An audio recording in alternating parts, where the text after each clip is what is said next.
ኦኬ አብዱ ቀጥል። እሺ አብዱል ቴንክ ዩ ሜቢ ሰምታቸዋል። ምን አልከኝ? ሰምተሃል? ጥያቄያችንን ነበር። ቁርአን የአላህ ቃል ነው ወይስ አይደለም ነው? ሜቢ ፈቃደኛ ከሆንክ አቂዳ ማወቅ እችላለሁ። የአታሪን ነው ወይ አሻሪን አቂዳ የምትከተለው በዚህ ጉዳይ ላይ? አቂዳ ምን ማለት ነው? እምነት ወይንም ደግሞ በዚህ ጉዳይ ላይ አለ የምትቀበለው አስተምሮ። የአላህ ቃል ፍጥረት አይደለም። ይሄ ነው የአላህ ፍጥረት አይደለም ስትል ቃሉ የተፈጠራለን፣ ቃሉ የራሱ ነው። ኦኬ ቃሉ ስትል ለምሳሌ ምኑን ይዘህ ነው? ፊደላቱንም ያካትታል? ድምፀቱንም ያካትታል? እንዴት ነው? የተናገረውም ሊናገር ያሰበውም የእሱ ቃል ነው። ለምሳሌ አሁን ከቁርአን ውስጥ ይሄ ፍጡር አይደለም ስትል እስኪ ያስረዳን። የምትፈልገውን ክፍል ጥቀስና ፍጡር አይደለም ስትል ይሄ ከአላህ የወረደ ቃል ነው ይላል። ለምሳሌ ኦኬ አላህ ደግሞ ፈጣሪ ነው። ፈጣሪ ደግሞ ፍጡር ሊሆን አይችልም፣ ምኑም ነገር ማለት ነው እኮ። አሁን ቁርአኑ ያላህ ቃል ነው ፍጡር አይደለም ስትለን በምን ቋንቋ ነው የወረደው? በአረበኛ። በአረብኛ ኦኬ። ስለዚህ አረብኛ ቋንቋውንም ያካትታል ማለት ነው እንትኑ ፍጡር አለመሆኑ። ፊደሉን ሳይሆን ቃሉን ነው። ቃልና ፊደል ይለያል። ቃልና ፊደል ይለያል። ኦኬ ስለዚህ ያለ ቃል ነው የወረደው ቁርአኑ። የአረብኛ ፊደል የአላህ ፍጥረት ነው ፊደሉ ግን ቃሉ ግን ያ ተገጣጣ በአረብኛ የተነገረው ቃል የአላህ። ምን አልከኝ? ኦኬ አላህ ለጅብሪል የነገረው በምንድን ነው? በምን ቋንቋ ነው መልእክቱን ያስተላለፈው?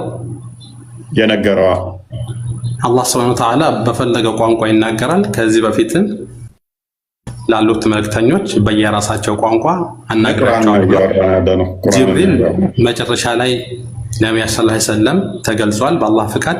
ስለዚህ የመጡት ህብረተሰብ አረበኛ ስለሆነ በአረበኛ ምክንያት ስላለው ነው፣ ከምክንያት ጋር ነው እንጂ በአረበኛ ብቻ አይደለም። ያ ለአረብ ስለተላኩ በአረበኛ እናገራቸው። ስለዚህ ቁርአን ተብሎ የሚጠራው ምንድን ነው? ቃሉ ነው። ቃሉ ስትል ለምሳሌ አላሁ ላ ኢላሃ ኢላ ሁወል ሐዩል ቀዩም ላ ተእኹዙሁ ሲነቱን ወላ ነውም። ይሄኛው ቃሉ ይሄ አሁን ያነበብኩልህ ቃል በአማርኛ በለው እስኪ። አላሁ ላ ኢላሃ ኢላ ሁወ ከአላህ ሌላ ምንም ፍጥረት ከአላህ ሌላ ጌታ የለም ማለት ነው። ካላህ ሌላ ምንም ጌታ የለም የሚለው አማርኛውም ፍጡር አይደለም ወይንስ አረብኛው ነው ፍጡር ያለው ነው? አማርኛውማ የሰው ልጆች አስበው እንትን ያለው የተረጎሙት ነው። በሰው ልጅ ጭንቅላት የተረጎመ ነው እንጂ በአላህ ፍቃድ የተተረጎመ ስላልሆነ የኛው ቁርአን አይደለም፣ ትርጉሙ ቁርአን አይደለም። ስለዚህ አረብኛ መሆን አለበት ማለት ነው ፍጡር ላለመሆን። ስለዚህ ቋንቋውን ያካትታል ማለት ነው። ቋንቋውን አሊፍ ባታውን አያካትትም አልኩ እኮ። ፊደሉን አያካትትም። ፊደልና ቃል ይለያል። ቃሉ ከሆነ እኮ ችግር የለውማ። በየትኛው የምትለው አላህ አንድ ነው ለማለት በአረብኛም በለው አማርኛም በለው ቃሉ ቃል ነው። ቋንቋው አብሮ ፍጡር ካልሆነ አማርኛም ላይ አላህ አንድ ነው፣ በአረብኛም አላህ አንድ ነው፣ ልዩነት የለም። በእንግሊዝኛም አላህ አንድ ነው፣ ተመሳሳይ ነው የሚሆነው።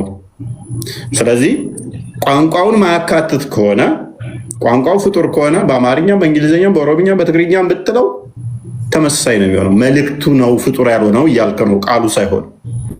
መልእክቱ ከሆነ ደግሞ አላህ አንድ ነው በአማርኛም በእንግሊዝኛም በኦሮምኛም በትግርኛም በአረብኛም ልዩነት አይኖረውም። አሌስ ቋንቋውን ያካትታል ካልክ ግን አረብኛው ሲሆን ነው ፍጡር መሆነው ካልክ ምን ይሆናል ማለት ነው? እነኛዎቹ ፍጡር የሆኑና አረብኛውም ቋንቋውም ጭምር ፍጡር አይደለም ማለት ነው። ለምሳሌ ውሻ ለማለት ከልብ የሚለው አረብኛው ቁርአን ውስጥ አለ። በአማርኛ ውሻ፣ በአረብኛ ውሻ ብትለው ውሻ ነው። አይ አረብኛ ላይ ሲሆን ነው እቺ ቃል ፍጡር ማጥቶ ነው ካልክ፣ ስለዚህ አረብኛውንም አካተሃል።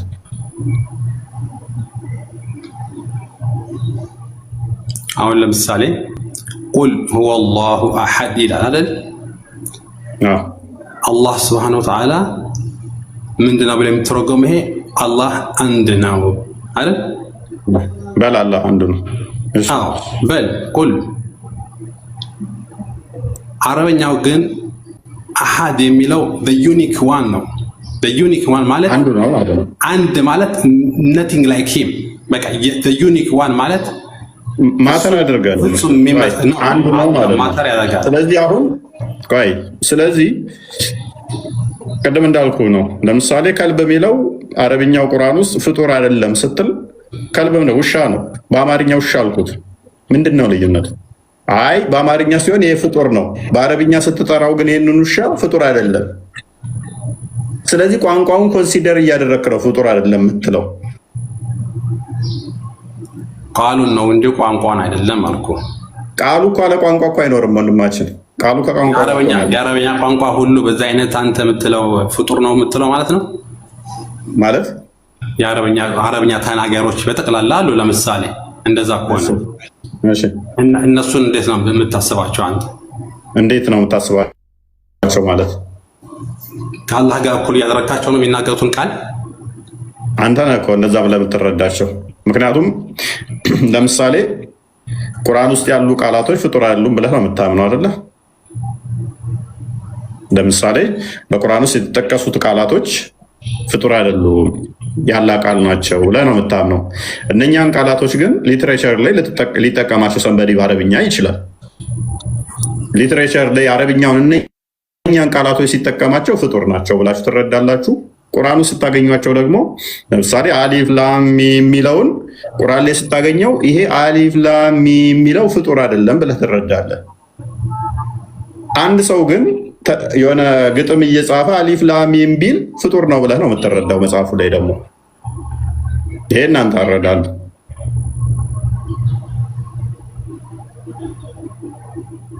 አላህ እሺ እንትን ልበልልህና ፍጡር አይደለም። መልካም። ስለዚህ ከባህሪው ነው። መልካም። እሺ የአላህን ባህሪ መቀየር ይቻላል? ማን ይቀይረዋል የአላህን ባህሪ?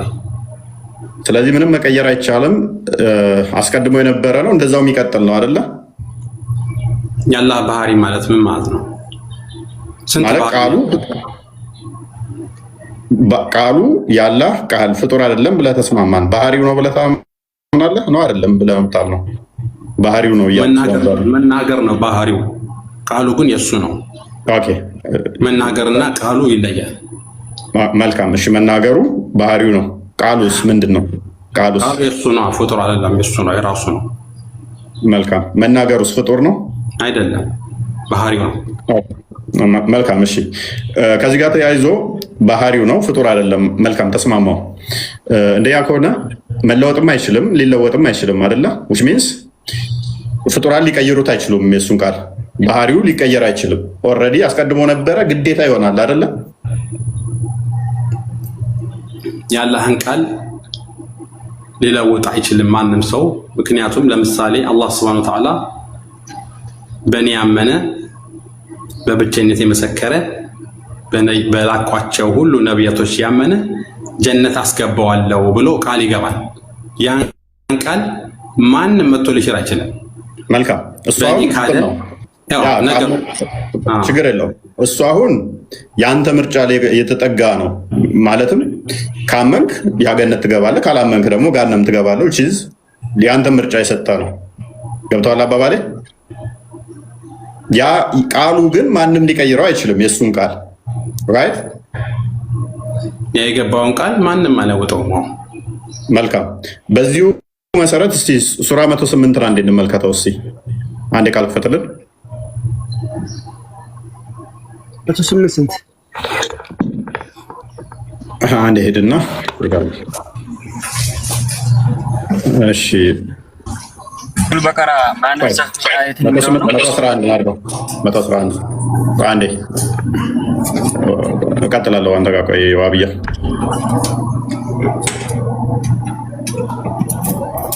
ኦኬ። ቀደም ብለናል ያለህን ቃል ማንም ሊቀይረው አይችልም ብለናል፣ ተስማምተናል። እሱ ራሱ የሱ ነው ብለናል። አራማን ሚተርክ ኦኬ። እንደዛ ከሆነ ይሄንን ቃል አቡላብ መቀየር ይችል ነበረ? አቡላብ ይሄንን መቀየር ይችል ነበር? ተበት የዳ አቢ ለሃቢ ወተብ ተበት ያድን አቡላብ መቀየር ይችል ነበር? በምን ነው የሚቀየረው? ጽፎ ነው ፕሊስ አራማን ሚተርክ ያላ ቃል እሱን የሱ ነው። ስለዚህ ምንም ፍጡር ሊቀይረውም አይችልም፣ ሊለወጥም አይችልም፣ ፍጡርም አይደለም ብለህናል። ያላ ቃል ፍጡር ካልሆነ ማንም ሊቀይረውም አይችልም ከሆነ ፍጥረት ከነ ሊቀይሩት ማይችሉ ባህሪ የሱ እስከሆነ ድረስ አሁን ተበት ያድን ወይንም ደግሞ የአቡላብ ሁለት እጆች ከሰሩ ጠፉ፣ እርሱም እንጨት ተሸካሚ ስትሆን ሚስቱም ከጭርት የሆነች ገሃነም ትገባለች የሚለውን አላህ የራሱ ከሆነ ማንም ፍጡር ሊቀይረው ማይችል ከሆነ ፍጡርም ካልሆነ ይሄ አቡላብ መቀየር አይችልም፣ ነፃ ምርጫም የለውም ነበር ማለት ነው።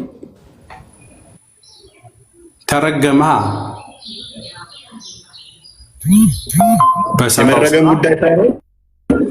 የመረገም ጉዳይ ሳይሆን በሰራው ጉዳይ ሳይሆን ይሄ ቃሉ ምን ብለናል? ያላህ ነው፣ ፍጡር አይደለም፣ ማንም ሊቀይረው አይችልም ብለናል። ልክ ነው። ስለዚህ አቡላብ ምንድነው ማለት ነው? ገና ሳይፈጠር ያላህ ባህሪው ምንድነው? አላህ ራሱ ያላህ ምን ይላል? የአቡላብ ሁለት እጆች ጠፉ ከሰሩ እሱም እሷም እንጨት ተሸካሚ ስትሆን ገሃነም ትገባለች ከጭርት የሆነች የሚል አላህ ላይ ነበረ። አቡላብ ደግሞ ይህን መቀየርም አይችልም፣ ምክንያቱም ያላህ ስለሆነ ያላህን ቃል ማንም መቀየር ስለማይችል። ደግሞ ፍጡር ያልሆነ ትእዛዝ ነው ይሄ። ፍጡር ያልሆነን ትእዛዝ ፍጡር ሊለውጠው አይችልም። which means አቡላብ ምንም ማድረግ አይችልም ማለት ነው። አዎ ምንም ማድረግ አይችልም። ስለዚህ አቡላብ መጠየቅ አይችልም ማለት ነው። በዛ ስንሄድ ደግሞ አቡላብ በዚህ ካራክተሩን ተጫወተ፣ ሄደ፣ ሞተ። ገሃነም ከገባ ተጠያቂው ማን ይሆናል ማለት ነው? አላህ ነው።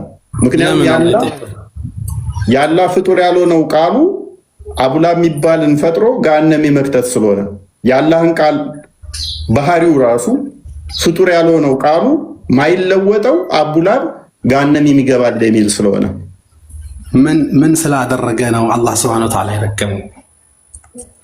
ህዝቦቻቸውን ስበው ከማድረግ አያያዝም። ምክንያቱም ከማድረግ ጋር ካያያዝከው ቴንኪው ብየቀበልህና ያላ ቃል ፍጡራን ላይ ጥገኛ ይሆናል ማለት ነው። which is በነገሮች የሚወሰን ከሆነ ያላ ቃል ምን ይሆናል? አሁን ደግሞ አስቀድሞ ያልነበረ ነገሮችን እያየ የሚቀያየር ይሆናል ማለት ነው። እንደ ነገሮች እኮ ነው ቁርአን ያወረደው አላህ Subhanahu Wa Ta'ala በ23 ዓመት ውስጥ። ምክንያቱም ችግር የለውም እንደ ነገሮች ቢወርድም ይሄ ቃሉ ግን ያላህ ቃል ነው አይደለ? ፍጡር ያልሆነ ጊዜው ሲደርስ አወረደው እንጂ የአቡላብ እጆች ከሰሩ ጠፉ ገሃነም ይገባል እሱም እሷ የሚለው ያላህ ቃሉ ነው። ማይጠፋ ቃሉ፣ ዘላለማዊ ቃሉ እርሱነቱ ልክ እንደ እጁ እንደ እግሩ እንደ ፊቱ የእርሱ የሆነ ነው አይደለ? ይሄንን ደግሞ ፍጡራን ሊቀይሩት አይችሉም። እጁን ልቀይር እንደማችል የአላህን አይን መቀየር እንደማችል ሁሉ ቃሉን መቀየር ማችል ከሆነ አቡላብም ሆነ አንተ ራስህ ዛሬ የምመጣው የአላህን አይን ማቀየር ካልሆንክ አብዱል እንደዚህ ይሆናል እንደዚህ ነው ብሎ ካለ መቀየር እኮ አይችልም በቃ። ምክንያቱም ልክ እንደ አይኑ እንደ እጁ ቃሉ ኦልሬዲ ስለነበር ማለት ነው እኮ። በአላህ Subhanahu Wa Ta'ala ሁሉን ነገር ሲወስንና ቀድር ሲያደርግ በመጀመሪያ ደረጃ በአንድ በኩል ብቻ አይደለም የሚጻፍለት። ያ ሰውዬ ምርጫ ሰጥቶታል። በዛ ህዝብ ሁሉ መሃል ተነስቶ ብቻውን ነብዩ ሰለላሁ ዐለይሂ ወሰለም አጎት ነው ነብዩ ሰለላሁ ዐለይሂ ወሰለምን ተቃወመ ማለት ነው። አሳዲቁ ለዓለሚን ካላቸው በኋላ እኔ የምነግራችሁን ነገር ታምናላችሁ ወይ? ከዚህ በኋላ ጀርባ ጠላት ይመጣል ብላችሁ ታምናላችሁ ወይ ሲላቸው አዎ እናምናለን አሉት። እንግዲያውስ ልንገራችሁ፣ እኔ ከአላህ የተላኩ መልእክተኛ ነኝ፣ ከእሳት ላድናችሁ ነው የመጣሁት ብሎ ሲናገር ምንድነው እምነት ሲባል አላህ ሱብሓነሁ ወተዓላ በብቸኝነት ማመን ነው። 365 ጣዖታችን ተው ሲላቸው ከዛ መሃል የአቡ ለሃብ የሚባል ሰውዬ አላህ ሱብሓነሁ ወተዓላ ምርጫ ሰጥቶታል።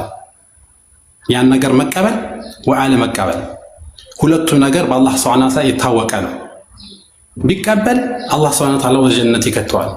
ባይቀበል ደግሞ አላህ ሱብሓነሁ ወተዓላ በግልጽ እንደዚህ ነግሯል ማለት ነው። ስለዚህ ምን አይነት ስህተት ያመጣብሃል መሰለህ? ያላህ ቃል ይሄ አይቀየርም ብለን ተነስተናል። ያላህ ቃሉ የእሱ ነው፣ ልክ እንደ እጁ ነው፣ እንደ አይኑ ነው። አቡ ለሃብ ገሃነም ይገባል የሚለው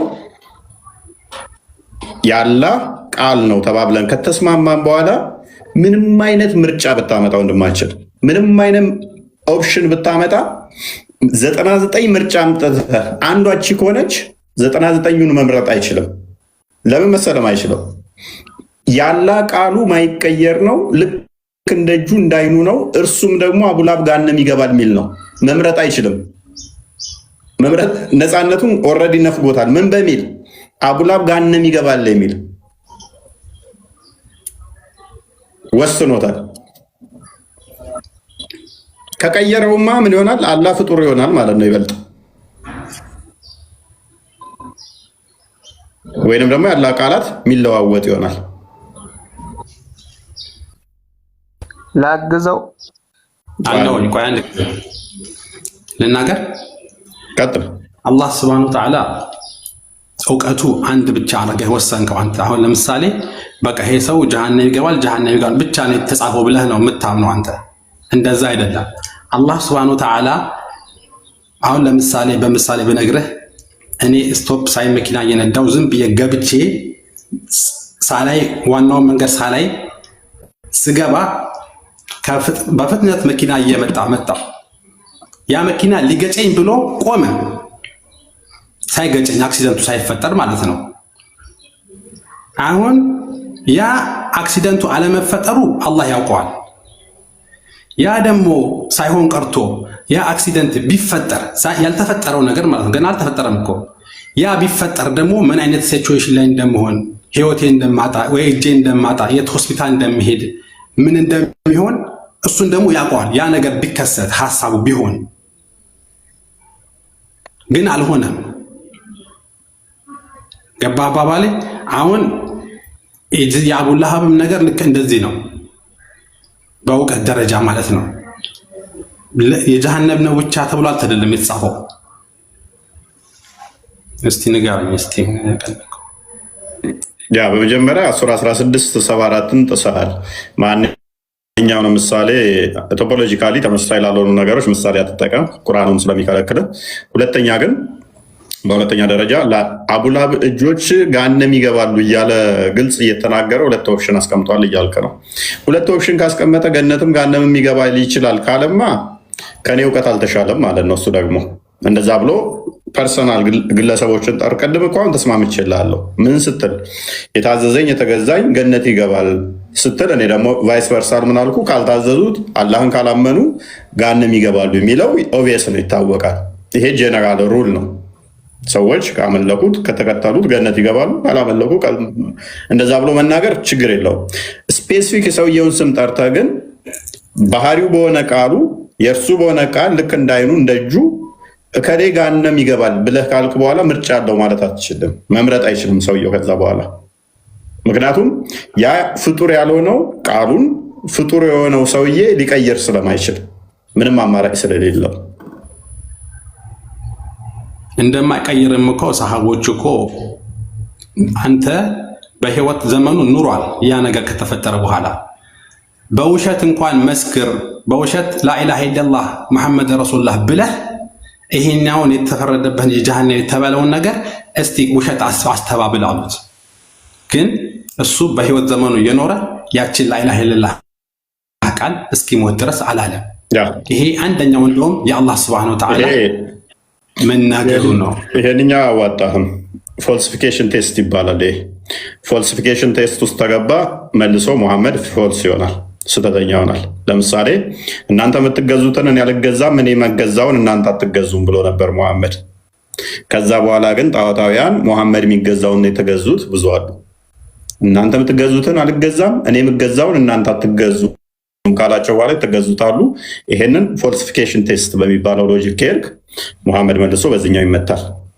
ፕላስ ደግሞ እብለትን በቀጣጠፈ በሙሐመድ ላይ የሚለው ሱራ 6 93 ወይም 92 አካባቢ ላይ ሙሐመድን ከጻፍኩለት ውጭ አያውቅም የሚለው ከዛ ቁርአንን እኔ ሲጽፍለት የነበረው ወደ ከእስልምና የወጣውና ከዛ በኋላ ሙሐመድ ምንም አያውቅም ያለው እሱ ኃይለኛ ቅጣት እንደሚቀጣ ተተናገረው በኋላ ያንኛው ሰውዬ ግን ተመልሷል። ሊያስገድለው የነበረው ሙሐመድ ማለት ነው ተመልሷል። አሁንም በፎልሲፊኬሽን ቴስት ከሄድክ ፌል ያደርጋል ማለት ነው።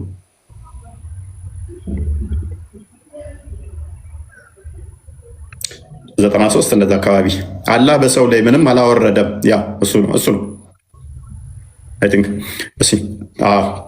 በአላህም ላይ እብለትን ከቀጣጠፈ ወይንም ወደ እርሱ ምንም ያልተወረደለት ሲሆን ወደ እኔ የተወረደልኝ ካለና አላህም ያወረደውን ቢጤ በእርግጥ አወርዳለሁ ካለ ሰው ይበልጥ በዳይ ማን ነው?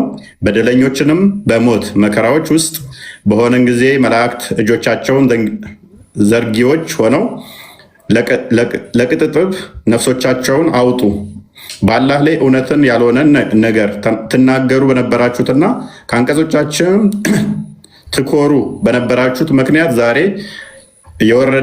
የውርደትን ቅጣት ትመነዳላችሁ የሚላቸው ሲሆን ብታይ ከፍ አድርገው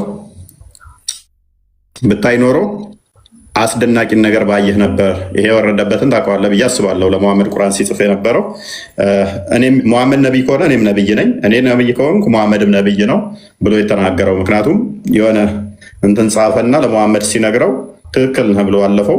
ሙሐመድ ያልነገረኝን አካትቼ ስነግረው ትክክል ነው ብሏል። ስለዚህ ሙሐመድ ከተሳሳተ እኔ አልጠየቅም፣ እሱን ነቢይ ነው ብለው ሲከተሉ ስለነበረ እሱ ትክክል ነቢይ ከሆነ እኔም ነቢይ ነኝ፣ እኔም ልክ ለሙሐመድ ሲወርድ እንደነበረው እኔም ነቢይ ነኝ ሲወርድልኝ ነበር ማለት ነው ብሎ ባለው ወረደልኝ ብሎ በተናገረው ነው ይሄ የወረደው። ከዛ በኋላ ሙሐመድ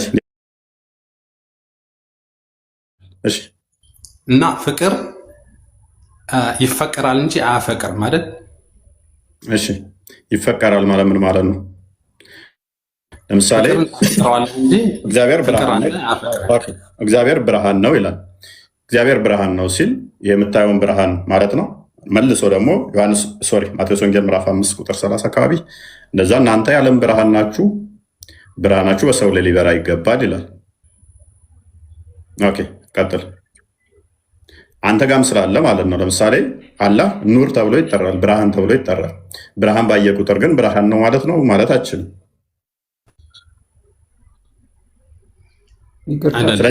እግዚአብሔር ፍቅር ነው ሲል ፍቅር ባህሪውን የሚገልጽበት ነው። ያ ፍቅሩም ደግሞ ለፍጡራን ሲሆን እግዚአብሔር የሰጠውን ለምሳሌ አንድ ልጁን እስከ መውደድ ድረስ እንደሰጠ ፍቅር እንዴት እንደሆነ እንዴት እንደተገለጠ ዮሐንስ ወንጌል ምዕራፍ 3 ቁጥር 16 ላይ ፍቅር ምን እንደሆነ ገለጸው ማለት ነው። እንዲሁም ደግሞ ማቴዎስ ወንጌል ምዕራፍ 11 ቁጥር 20 ምናምን አካባቢ ላይ ፍቅር እስከ ነፍስ እስከ መስጠት ድረስ እንደሆነ አስቀመጠው። ለሰዎች ያለው ፍቅር እንዴት እንደገለጠ ማለት ነው። ነገር ግን ኦንቶሎጂካሊ በስላሴ መካከል ከሆነ አብ ወልድን ይወዳል፣ ወልድ አብን ይወልዳል። ይህንን ኦንቶሎጂካሊ የሚነገር ነው። ኢኮኖሚካሊ ከሆነ ደግሞ ክርስቶስ ወይም ደግሞ አብ ልጁን እንዴት ስለኛ የሰጠውን ፍቅሩን እሱን ይቀመጣል። እንዲሁም ደግሞ ሮሜ ምዕራፍ 6 ላይ 6 ወይም 5 ላይ ከቁጥር 6 ጀምሮ ፍቅር ምን እንደሆነ እዛ ላይ ያስቀምጠዋል ማለት ነው። ኢኮኖሚካሊ ለእኛ ሲነገር፣ ኦንቶሎጂካሊ ከሆነ ግን አብ እና በወልድ በመንፈስ ቅዱስ መካከል ያለ ፍቅር ይነገራል። ያ ማለት ግን የሚፈቀር ምናምን የሚባለው እናንተ ጋር የሚመጣው እኛ ጋር አይመጣም ማለት ነው። ምክንያቱም እኛ አብ ወልድ መንፈስ ቅዱስ ብለን ስለምናምን ማለት ነው። የግድ የሚፈቀር ያስፈልጋል፣ አለበለዛ ፍቅር የለም የሚል አርጉመንቱ ማለት ነው። አይደለም ፍቅር እኔ የተረዳሁት ከተሳሳትኩኝ ይቅርታ። አሁን ለምሳሌ ፈጣሪ ይፈጥራል እንጂ አይፈጠርም። ካሊድ ተመለስ። ምግብ ትበላዋለህ እንጂ ምግብ ራሱ አይበላም። ካሊድ ተመለስ። እሺ ቀጥል። ውሃ ለምሳሌ ትጠጣዋለህ እንጂ ውሃ አይጠጣም። ፍቅርም እንደዛው ይፈቀራል እንጂ አያፈቅርም። ፍቅር ይፈቀራል እንጂ ፍቅር ሲጀመር ፍቅር ኢንቲቲ ነው እንደ የሆነ እንትን ማንነት ያለው ነገር ነው እንደ ፍቅር ነው ካልክ ማንነት ያለው ነገር ነው። ልክ ማንነት ያለው ነገር ነው። በፍጡራን ወሰድከውና ውሃ ይጠጣል እንጂ ምንድን ነው ያልከው? ውሃ ይጠጣል እንጂ አይጠጣም። እሺ ምግብ ይበላል እንጂ አይበላም። ይበላል እንጂ ስትል ይበላል ስትል ለምሳሌ ማንጎ ምግብ ነው ይበላል። ማንጎ ግን ሳይበላ እንደ ክሎሮፊል ምግቡን እንዴት እንደሚያዘጋጅ አረንጓዴ እንትኖችን ታውቃለህ? ራሱ እኮ ምግቡን ያዘጋጃል። ኤግዛምፕሉ ምንድን ነው? አንዴ ተመልሼ እመጣለሁ።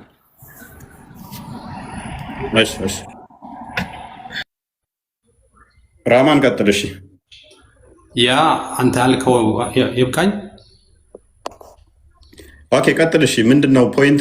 ማይገናኝ ኤግዛምፕል እያገናኘ ነው። ምግብ ይበላል ምንድን ነው? ምን አገናኘው? ማለት እግዚአብሔርን እናፈቅረዋለን እንጂ አያፈቅረንም ማለት ነው። ፍቅሩን እንዴት እንደገለጸ እኮ ነገርኩህ እኮ። ፍቅሩን እንዴት እንደገለጸ ፍቅር ምን እንደሆነም ደግሞ እግዚአብሔር ፍቅር ነው ሲባል ለእኛ ኢኮኖሚካሊ እንዴት ነው እሱ ፍቅሩን እንዴት ገለጸ ከሆነ ሮሜ ምዕራፍ 5 ቁጥር 6 ነው። ቼክ አድርግልኝ። ከኛ አንጻር ሲገለጥ ምንድን ነው ፍቅር? ቃል አለ ያ እየከፈትኩ ነው። 5:6 ለከኛ 5:6 ወይ ነው 6:6 ቼክ አድርገው። ኦኬ ገና ደካሞች ሳለን ክርስቶስ ዘመኑ ሲደርስ ስለ ኃጢአተኞች ሞቷልና፣ ስለ ጻድቅ የሚሞት በጭንቅ ይገኛልና፣ ስለ ቸር ሰው ግን ሊሞት እንኳ የሚደፍር ምናልባት ይገኝ ይሆናል። ነገር ግን ኃጢአተኞች ሳለን ክርስቶስ ስለኛ ሞቷልና እግዚአብሔር ለኛ ያለውን የራሱን ፍቅር ያስረዳል። እግዚአብሔር ለኛ ያለውን ፍቅሩን እንዴት በዚህ ያስረዳል? ፍቅር ምን እንደሆነ ማለት ነው። ስለኛ ያለውን ይልቁንስ እንግዲህ አሁን በደሙ ከጸደቅን በእርሱ ከቁጣው እንድናለን። ጠላቶች ሳለን ከእግዚአብሔር ጋር በልጁ ሞት ከታረቅን፣ ይልቁንም ከታረቅን በኋላ በሕይወቱ እንድናለን እያለ ይቀጥላል። ኤኒዌይስ ስለዚህ እግዚአብሔር ለእኛ ያለው ፍቅሩን እንዴት ገለጸልን? ፍቅር ምንድን ነው? እስከ ሞት ድረስ እኛ አንፈልግህም ብለን ስንመጣ ያ ፍቅር የሆነው ልጁን ልኮ ራሱ ፍቅሩን ለእኛ ገለጸልን። የመጨረሻ ፍቅር አገላለጽ ይሄ ነው ማለት ነው። ያ ማቴዎስ ወንጌል ምዕራፍ 11 ቁጥር አይዶን ነው ፍቅር ከዚህ በላይ የለም የሚለውን አስቀምጠው እንትን በለኝ። እሺ 11 ቁጥር ስንት ላይ ነው የሚያስታውሰኝ? ቁጥር 20 ምናምን አካባቢ ፍቅር እስከ ሞት ድረስ ከመስጠት የተለየ ፍቅር የለም። ቁጥሩን ረስቼዋለሁ። ዮሐንስ ወንጌል ምዕራፍ 25 ቁጥር 23 ሁሉ የሚያስታውሰኝ ፍቅር ከዚህ የለም የሚለው ምክንያቱም ለምወደው ሰው ምን ልታደርግ ትችላለህ? ብዙ ነገር ልታደርግ ትችላለህ። እስከ ሞት ድረስ ከመውደድ በላይ ግን ፍቅር የለም። እስከ ሞት ከመውደድ የተሻለ ፍቅር የለም። ዮሐንስ ወንጌል ምዕራፍ 15 ቁጥር 23 እያሉ ነው። አይዶ ነው ቼክ አድርገው። አሁን ለምሳሌ እኔ የምወደው ሰው ምንም ሳያጠፋ ለምሳሌ ወንድሞቼ ሊሆን ይችላሉ፣ የስራ ባልደረቦቼ ሊሆን ይችላሉ። ምንም ነገር ጥፋት የለብንም፣ እኔም ላይም አልበደሉኝም። ግን ስለምወዳቸው ደግሞ በይበልጥ አደርግላቸዋለሁ ማለት ነው፣ ከሞዴል የተነሳ ማለት ነው። ሁለተኛ ደግሞ አብሮ የሚኖሩ ሰዎች እኔ ሊያስቀይሙ ይችላሉ፣ ሊበድሉኝ ይችላሉ፣ ሊያንቋሽሹኝ ይችላሉ። ግን እኔ ምንድን ነው እነሱ ላይ ማረገላቸው? ሊበድሉ ይችላሉ፣ ሊያንቋሽሹ ይችላሉ። የመጨረሻ ነገር ማድረግ የምችለው ይቅርታ ነው ማድረግ የምችለው። ይህን ነገር አምጡ ታረቃችኋለሁ፣ ይህን ነገር አርጉ ታረቃችኋለሁ ምለው ነገር የለም። የመጨረሻ መታረቅ እኮ ችግር የለውም እኮ ይቅርታ ነው የማደርግላቸው ማለት ነው። እና ይቅርታን የሚያስተማረን እሱ ክርስቶስ እኮ ነው። ይቅርታን ያስተማረን ዮሐንስ አንደኛ ጴጥሮስ ምዕራፍ 3 ቁጥር 1 ጀምሮ ይቅርታን እንዴት እንዳስተማረን ያስቀምጠዋል። ለእኛ ያለውን ፍቅሩን ቅድም እኮ እንዳሳየው ምን አይነት ፍቅሩን አለን? እስከ ሞት ድረስ ከመስጠት የተለያየ ፍቅር ልታመጣ አትችልም። ሌሎች ፍቅሮች ቢመጡ ምንድነው እሱ የሚወዱህን ልወድ ትችላለህ። ዮሐንስ ወንጌል ምዕራፍ 8 ላይ ስትመለከት ዮሐንስ ወንጌል ምዕራፍ 8 ቁጥር 44 ላይ ከ40 ጀምሮ ጠላቶቻችሁ ውደዱ፣ የሚወዷችሁን ብቻ ብትወዱ ምን ዋጋ አላችሁ ይላል። ዮሐንስ ወንጌል ምዕራፍ 15 ቁጥር 13 ላይ ቼክ አድርገው። ወይንም ደግሞ ዮሐንስ ወንጌል ምዕራፍ አግኝተዋል 15 ስላልከኝ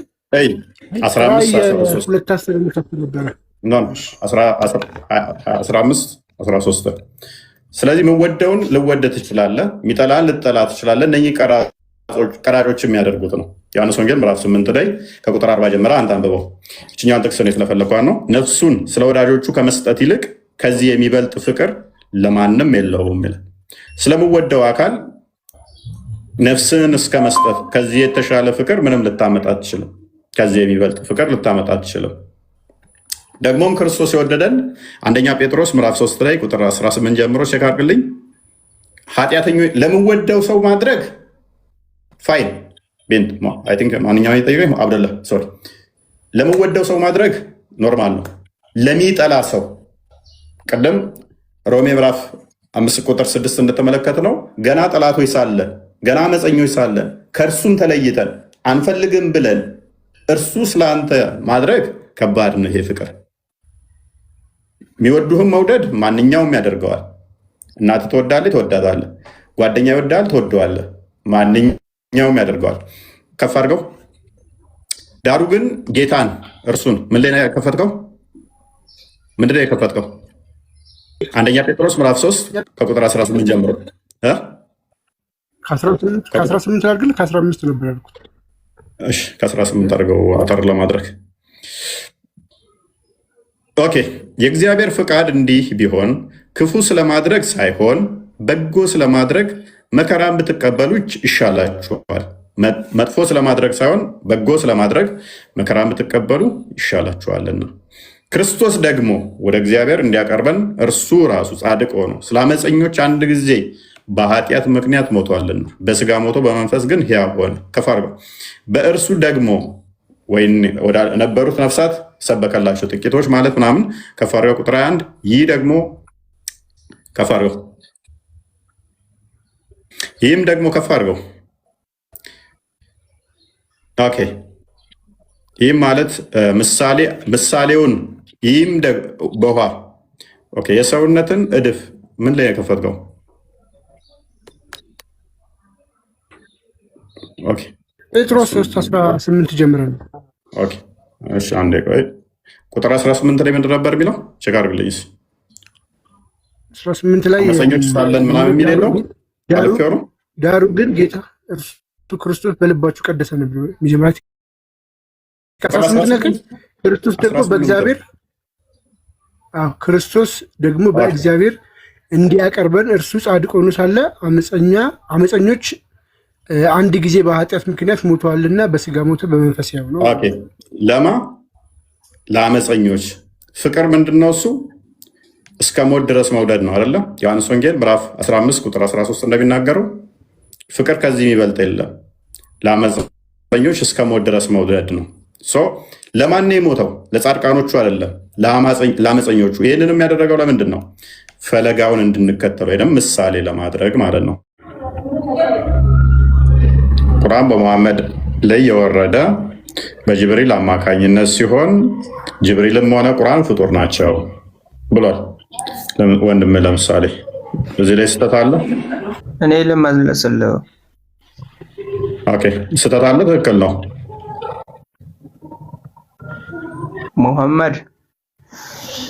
ሙሐመድ ላይ ፍጡር ነው ማለት ሳይሆን ቁርአን የአላህ ቃል ነው። ቃል ደግሞ ትእዛዝ ነው። አሁን ለምሳሌ ኢየሱስንም ኩን ፈየኩን በሚል ቃሉ ነው ያስገኘው። ኩን አለው ሆነ። ማን ጠየቀ? ትእዛዝማ ብዙ ትእዛዞች አሉ። ፍጡር ነው ፍጡር አይደለም ተባልክ እንጂ ቆይ ቀላል ነው። ተስማማው። ትእዛዝ ይሁን ቃል ማለት ትእዛዝ ነው አልከኝ። ሰው ትእዛዝ ፍጡር ነው ፍጡር አይደለም። ለምሳሌ ብዙ ትእዛዞች አሉ በቁርአን ውስጥ። ሰላት ስገድም አትስገድም ትእዛዝ ነው የሚሆነው አይደል? እንዴት ወሲብ ማድረግ እንዳለባችሁም ትእዛዝ ነው እሱ የወረዱት በቁርአን ውስጥ። ሽንት ቤት ስገባ ምን በል የሚለውም ትእዛዝ ነው። ያ ትእዛዙ ፍጡር ነው ፍጡር አይደለም? ፍጡር አይደለም ነው አይደለም የሚባል ጥያቄ አያስመጣም። ቃል ራሱን የቻለ ቃል ነው የሚባለው። ትርጉሙ ራሱ ቃል ፍጡር ነው ፍጡር እዚህ ውስጥ አይገባም። የማይመለከተው ነገር ነው። ለምሳሌ ውሃ ነው አይደለ? ውሃ ሻይ ነው ቡና ነው ትላለህ? ሻይ ነው ቡና ነው ይባላል? ውሃ ልል እችላለሁ። ቆይ ውሃው ከተፈላ እና ሻይ ቅጠል ከገባበት ሻይ ነው ላለው እንጂ ውሃ አይደለው። ከዛ በኋላ እንዳጠቃላይ ውሃ ምንድን ነው? ውሃማ ውሃ ነው ምንድን ነው ይለኛል። እንደምን አይነት ቃልም ቃል ነው። ዘ ኢንድ ፖይንት አራት ነጥብ። ቁርአን የአላህ ቃል ነው የሰው ቃል አይደለም። ውሃ ምንድን ነው አለቀ አይባልም። ውሃ ፍጡር ነው ፍጡር አይደለም ካልክ መልሰ ፍጡር ነው እልሃለሁ። ውሃ ምንድን ነው ስትለኝ እንደገና በኬሚስትሪ ከጠየቀኝ H2O ነው እልሃለሁ። ውሃ እንደገና እንዴት መጣ አሁንም ብትለኝ አሲድ እና ቤዝ ሪያክት በሚያደርጉትም ውሃ ሊፈጠር ይችላል ብዬ መልስልሃለሁ። ምንድን ነው ፖይንት ምንድን ነው? H2O ነው ልበል። ውሃ ምንድን ነው ስትለኝ ውሃ ምንድን ነው ስትለኝ ወይንም ደግሞ ውሃ ማለት ይሄ የሚጠጣው ነው ልበልህ? ወይንስ ውሃ ምንድን ነው ስትለኝ የተፈጠረ ነው ልበልህ? ምንድን ነው ፖይንት? ውሃ ነው በቃ። ነንሴንስ የሆነ አርጉመንት አንስተህ ቃልም ቃል ነው ውሃ ነው አይባልም። ለምሳሌ እንዲገባክ እኮ ነው አንድን ነገር አንተ ዝም ብለህ ወደ ሌላ ነገር መቀየር አትችልም። ለምሳሌ ይተረጎማል አልኩህ እኮ ይተረጎማል። ምንድነው ተብሎ አይታለፍም። ራይሂም ያመጣውን አርጉመንት እኮ መታወብ ያለው ውሃ ለምሳሌ በሶስቱ ስቴት ውሃ ምንድነው ስትለኝ ቀዝቃዛ ከሆነ ሶሊድ ሊሆን ይችላል፣ ጋዝ ሊሆን ይችላል፣ ፕሊስ ፈሳሽ ሊሆን ይችላል። እነኝህን ስቴቶች ያልፋላል። ጋሽስ ስቴት አለው፣ ሶሊድ ስቴት አለው፣ ሊኪድ ነው። ሃይ ሌቭል ላይ ደግሞ ስትማር ፕላዝማ ሌቭል አለው አይደል? ውሃ ራሱ ምንድን ነው ስትል ከምን አንጻር ነው የጠየቀው? ከፊዚክስ ማለት ከኬሚስትሪ አንጻር ነው? ከተፈጥሮ አንጻር ነው? ምንድን ነው እየጠየቀው? ምንድን ነው? ዝም ብሎ እኮ አንድ ነገር ጥያቄ አይጠየቅም። አትሊስት ስለዛ ነገር ናውሎጂ ኖሮህ ነው። ይሄንን ደግሞ ከቃል ነው ውሃ ነው። እንደዛ የተማርከው ውሃ ሪያክሽኑ እንዴት ነው? እንዴት ነው? ምንና ምንድን ነው? በኬሚስትሪው H2O ምንድን ነው? ኤች ምንድን ነች? ሃይድሮጅን፣ ኦክሲጅን። ከዛ እንዴት ይፈጠራል? እንዴት ሪያክት ያደርጋል? አሲድ እና ቤዝ እንደገና ሪያክት ቢያደርጉ ምን ይፈጥራሉ? ጨው ከዛ ውሃን ይሰጣሉ። ይሄ ኬሚስትሪ ላይ አይ ቲንክ ሎወር ግሬድ ላይ የተማርከው ነው። ይሄ እንኳን አይ ቲንክ ግሬድ 9 ምናምን። ስለዚህ ዝም ብለህ አንድ ነገር ዲፋይን አድርገህ ነው ብለህ የምታልፈው አይደለም። የምታመጣውን ኤግዛምፕል አትሊስት አውቀህ ተጠቀመ፣ ምሳሌውን ተጠቀም። እኔስ ኢስላሙ ወይም ቢን ሙሐመድ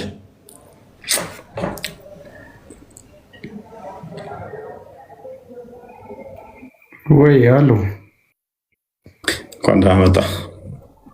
እንኳን ደህና ቆያችሁ። መልካም። ቁርአን ያለ ቃል ነው ብለህ ታምናለህ? ምን አልከኝ? ጥያቄ ነበረኝ። ጥያቄ በኋላ ላይ መቀበል። አሁን ቶፒኩ ላይ ቁርአን ያለ ቃል ነው ብለህ ታምናለህ? አዎ በደንብ። ያላ ቃል ነው ስትል ምን ማለት ነው?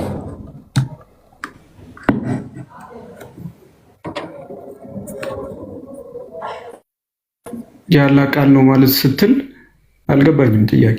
የአላህ ቃል ነው ሲባል ምን ለማለት ነው? አላህ የፈጠረው ነው ለማለት ነው ወይንስ አላህ የተናገረው ነው? አላህ የተናገረው።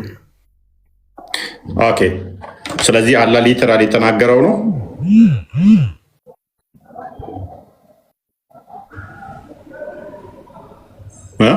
አላህ በጅብሪል አማካይ ምን አድንግ ተቋርጧል።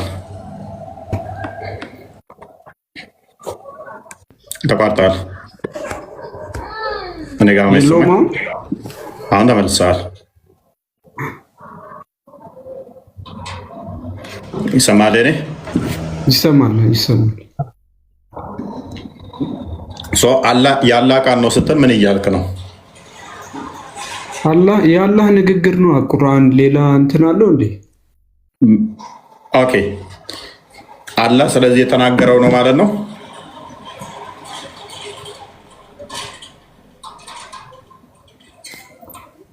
እፎይ ጥያቄ አልገባኝም። ማለት ቁርአን በቃ የአላህ ንግግር ብለን እናምናለን እኮ የአላህ ንግግር ነው ስትል፣ ስለዚህ ለምሳሌ የቁርአን ክፍል ውስጥ የሆነ ጥቅስ አለ። ለምሳሌ የሆነ ጥቅስ አንዱን ጥቅስ በለው እናንተ የምታውቀው የሚመች አንዱ ጥቅስ አሁን ቁል ሁወ አላሁ አሐድ የሚለውን ሱረቱ ኢኽላስ ላይ ያለውን ይሄንን አላህ የተናገረው ነው ወይንስ የፈጠረው ነው?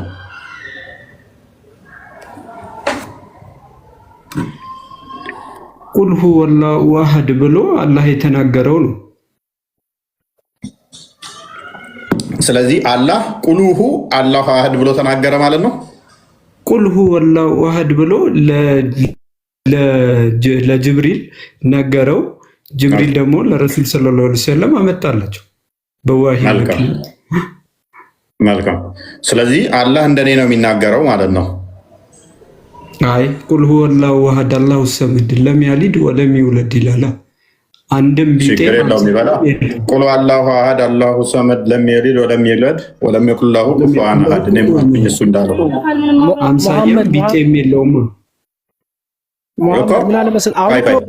ቆይ አንዴ መሐመድ ጣልቃ ትግባ።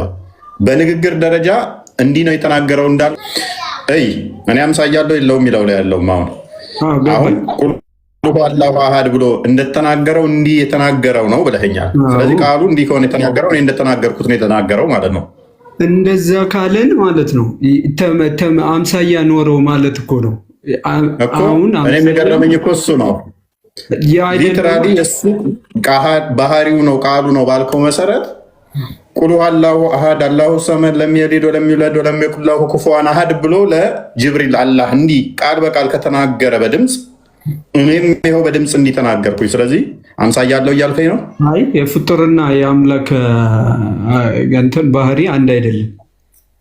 በድምፅ አይደለም እንደዚህ የነገረው ለጅብሪል አልኩ እኮ ድምፁ አሁን እኔ እናንተ አሁን እንደዚህ እንደምናወራው አይነት እንደዚህ ነው። አሁን የከሌ ድምፅ ነው እንደሚባለው አሁን አንተ ስታወራኝ የእፎይ ድምፅ ነው፣ እኔ ሳወራ ደግሞ የእኔ ድምፅ ነው እንደምንለው እንደዛ አይነት ባህሪ ወይም ደግሞ እንደዛ አይነት የሆነ ከሌላ ፍጡር ጋር የምናመሳስልበት ምንም አይነት መንገድ የለም።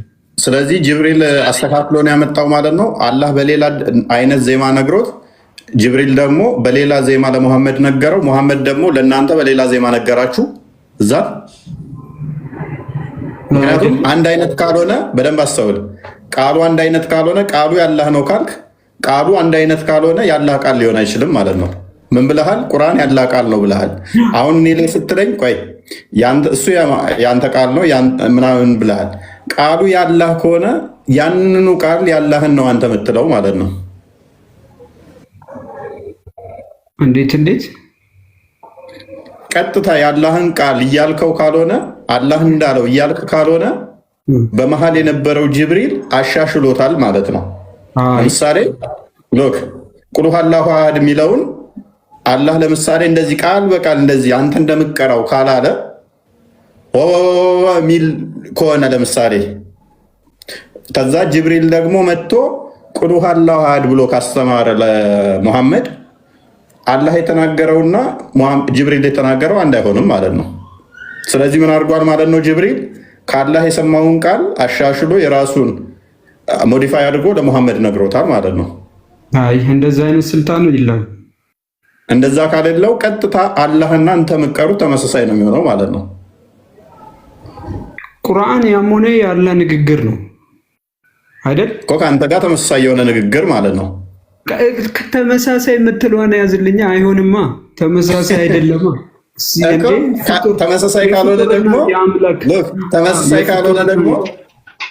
ተመሳሳይ ካልሆነ ደግሞ ጅብሪል ምን አድርጎታል ማለት ነው? ቀይሮታል። አልቀየረውም። ስልጣን ካልቀየረው ደግሞ ተመሳሳይ ነው የሚሆነው። የአንተ ንግግርና ያላ ንግግር ቁርአን ውስጥ ያለው ተመሳሳይ ነው የሚሆነው። እንዴ ቁርአን ውስጥ እኮ ያለው እኮ ያላ ንግግር ነው። ታዲያ ያላ ንግግር እኮ ነው እኛ የምናነበውም የምንመራበትም እኮ። ስለዚህ ተመሳሳይ ነው ያንተና ያላ ንግግር ማለት ነው። ተመሳሳይ አትበላ አይባልም እንዴ። እሺ አላህ በሌላ ነገር ነው ያለው ወይንስ እንደዚሁ ቃል በቃል ለጅብሪል የነገረው በል ቁሉ አላህ በል እርሱ አንድ ነው የምትለዋን ቃል በቃል እንደዚሁ እናንተ ጋር እንደመጣችሁ ነው ለጅብሪል የነገረው ቃል በቃል። ስለዚህ አንተም ቃል በቃል ስትላት አላህ እንዳለው ነው የምትለው ማለት ነው። ሚንስ ተመሳሳይ ናችሁ። አምሳያም ቢጤም የለውም። ራስህ እኮ አልከኝ ቃል በቃል እኔ እንደምለው ነው ቃል ከአምሳያ ንግግር ነው። እሱን እኮ ቁርአን ንግግር ነው፣ ያላህ ንግግር ነው። አሁን ችግር የለውም አካሉ ላይ እንመጣለን። ንግግራችሁ ግን አንተና እሱ ተመሳሳይ ነው።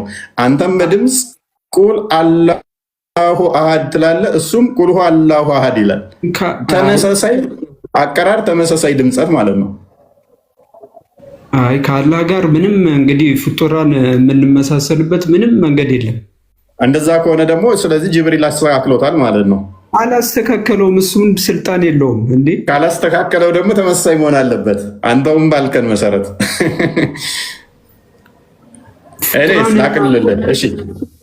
ላቅልልህ። ይሄ ቃሉ አላህ የሚቀራው ፍጡር ነው ፍጡር አይደለም?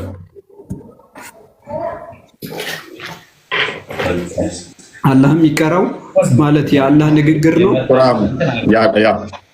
ፍጡር ነው ፍጡር አይደለም እኮ። የአላህ ንግግር ፍጡር ነው ፍጡር አይደለም ነው። አይ እሱ ባህሪ ነው እኮ። ምንድን ነው የአላህ ባህሪ? ምንድን ነው እሱ? የአላህ ንግግር እንዴት ፍጡር ይሆናል? ራሱ ቃሉ እኮ ነው፣ አንዴ ንግግሩ ነው። ስለዚህ ፍጡር አይደለም ማለት ነው። ያ ማለት ኦኬ፣ እሺ፣ ቀጥል። ያ ማለት አሁን ቁርአንን ሲያወርድልን ለኛ በመላእክቱ ወደ ረሱል ሲመጣ ንግግሩ ነው፣ የእሱ ንግግር ነው እንጂ የሚመጣው ፍጡር አይደለም፣ የተፈጠረ ነገር አይደለም። ኦኬ፣ ስለዚህ የተፈጠረ ካልሆነ ባህሪው ከሆነ ለምሳሌ ቁል ሁ አላሁ አሐድ የሚለው በል እርሱ አላህ አንዱ ነው ነው አይደለ? ትርጉሙ ፍጡር ያልሆነው በል እርሱ አንድ ነው የሚለው ነው ወይንስ ቁል ሁ አላሁ አሐድ የሚለው ነው ፍጡር ያልሆነው?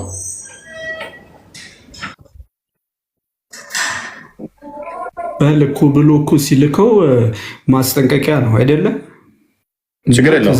የትኛው ነው? የአማርኛው ነው ፍጡር ያልሆነው ወይንስ አረብኛው? ሁለቱም ፍጡር አይደሉም። ስለዚህ በል እርሱ አላህ አንዱ ነው የሚለውም ፍጡር አይደለም። ቁል አላሁ አሐድ የሚለው ፍጡር አይደለም። የአላህ ቃል ፍጡር አይደለም እኮ ባህሪው ነው እኮ። ይሄ እኮ አሁን ባህሪውን ነው እየነገረን ያለው ለእኛ እኮ። ችግር ተስማማው። በል እርሱ አንዱ ነው የሚለውም ፍጡር አይደለም። ቁል አላሁ አሐድ የሚለውም ፍጡር አይደለም። ሁለቱም ፍጡር አይደሉም። ቆይ ፍጡር ማለት ምን ማለት ነው? የተፈጠረ ነገር ከጊዜ በኋላ የመጣ የተፈጠረ በታይም ኢንተርቫል ያለው ማለት ነው። ከጊዜ በፊት ወይንም ደግሞ ዘመን ሳይፈጠር ጊዜ ሳይቆጠር ያልነበረ ማለት ነው። ስለዚህ ታዲያ እንዴት ቃል ፍጡር ይሆናል? ቃል እኮ ከአንተ ጋር አብሮ የሚኖር ነው። ለምሳሌ አንተ ቃል ብትሳደብ ፍጡር አይደለም እንዴ? አንተ ውጤት አይደል እንዴ? እናንተ የምትሰሩትም ፍጡር ነው ይላል አልቁርአኑ። ስለዚህ አንተ የምታደርገው የምትሰራውን ፍጡር ነው የሚሆነው፣ ምክንያቱም ከጊዜ በኋላ የመጣ ስለሆነ ታይም ሳይፈጠር ዘመን ሳይቆጠር ቃልህ ከአንተ ተለይቶ ሊኖር አይችልም። ከጊዜ በኋላ የመጣ ነገር በሙሉ ፍጡር ነው።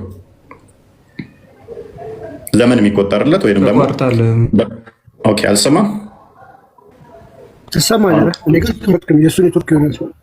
ያ ስለዚህ ፍጡር የሚለው ምንድነው? እሱ የተፈጠረ ወይንም ደግሞ ተወነ ጊዜ በኋላ የተጀመረ ማለት ነው። አስቀድሞ ያልነበረ ስታኩኗል። ሜቢ አንተ መሰለኝ እኔ ሰማለኝ እያሉ ነው። አሁን ይሰማል። ፍጡር የሚለው አስቀድሞ ያልነበረ ፍጥረት ከጀመረ በኋላ የጀመረ ማለት ነው።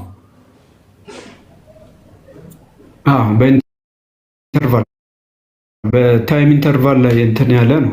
ዲፔንድ ያ ከዛ በኋላ የመጣ ማለት ነው። ስለዚህ በዚህ መሰረት በደንብ አስተውል። በዚህ መሰረት ካየ ነው አማርኛውም ፍጡር አይደለም፣ አረብኛውም ፍጡር አይደለም ነው ያልከን አንተ አይደል? አዎ ባህሪ ነው። አሁን ቁርአን ስለዚህ ኦኬ፣ ቁርአን በምን ቋንቋ ነው የወረደው? በአረብኛ። ታዲያ አማርኛው እንዴት ከመጥቶ ነው እሱ ፍጡር ያልሆነ ያላቃል ነው ያልከው? አይ አማርኛውን ብቻ እኮ ያላልኩም እኮ ፍጡር አይደሉም፣ ሁለቱም ፍጡር አይደሉም ነው እኮ ያልኩ። ያላ ቃል ፍጡር ነው ወይ ስትለኝ አይደለም ባህሪ ነው ያልኩ። ኖ እኮ እኔ አሁን እርሱ አላህ አንዱ ነው የሚለው ይሄ ፍጡር ነው ፍጡር አይደለም አልኩ። በአማርኛ ሲሆን በአረብኛ ሲሆን ነው ፍጡር ማይሆነው ወይንስ በአማርኛ ሲሆን የሚል ጥያቄ ነው። በሁለቱም ፍጡር አይደለም። ስለዚህ እንደዛ ካልክ ደግሞ ስለዚህ ቁርአን በአማርኛም ወርዷል ማለት ነው።